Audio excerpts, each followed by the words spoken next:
Hopefully you've had a chance to meet with your group in order to discuss how you would improve your decision. I also hope you were successful in applying the decision quality framework you learned through the It's Your Choice episodes.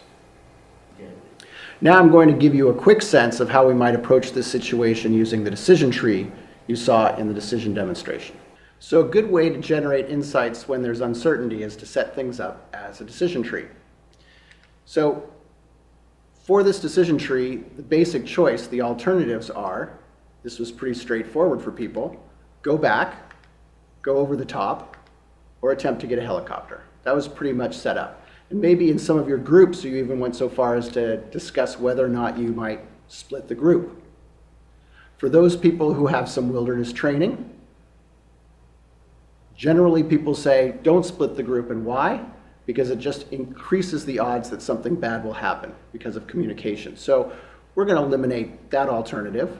But in fact, that would be a creative alternative, and it would open other things that you could do. So this is our frame. And we're not going to allow splitting the group directly, but it might help us think of some other things as well. Now, in terms of the uncertainties, which is our information, if we go back, well, we might have a great experience, we might have a so-so good experience, or we might be very disappointed. If we go over the top, well, what we'd really like is to make it without an injury, but that's balanced against potentially having an injury, and if we have a bad injury, we might have to go back without reaching Menang, or we might be able to get through to Menang in any case. And finally, the big uncertainty with attempting to get a helicopter is, well, it's the time. And we might get it inside 2 days, it might take 3 to 5 days, or we might not even be able to get the helicopter and we just go back and we've wasted all of our time in that little village. Wouldn't be that great. In terms of the value assignments, I think that most people probably got the two central ones, and that is the safety, the avoiding injury and risk, versus the enjoyment and this best use of our time. I'd be interested to know how many of you came up with cost as being one of the key components here. Now, we asked you from the start to go ahead and rate your decision. And if you rated your decision, I'd be interested to know what it is that you assign the probability or the percentage of confidence, or how good the link was with useful information.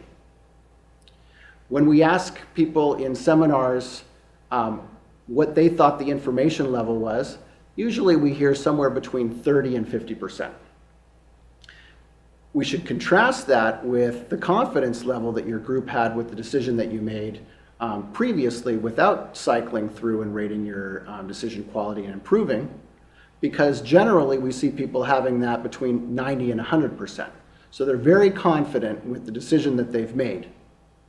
Well, in fact, the information is the weakest link, and that's where you could spend the greatest amount of time improving this particular decision. Just going through and rating it identifies that as the weakest link, and it shows you feel 90 to 100% confident when in fact the quality of the decision is down somewhere in the 35 and 50% level. And this is one of these decision traps or cognitive biases where we feel very confident about what it is that we've decided. Maybe it's even a group think in this case, when in fact, well, we should have some uncertainty around it, and we should really step back and think about what we can do to improve things. Now, the decision tree itself helps us to identify where we can profitably apply our best thinking. So if we look at the tree and the value assignments, it's clear that going over the top and making it without any injury, well, that's the best thing that we could do. So if I now give you the frame, how could we make it without an injury?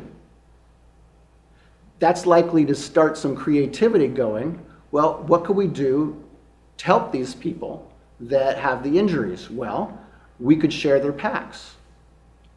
Or maybe we could get someone else to carry their packs. Hey, this is Nepal. Maybe there are some Sherpas that we can pay to carry the packs.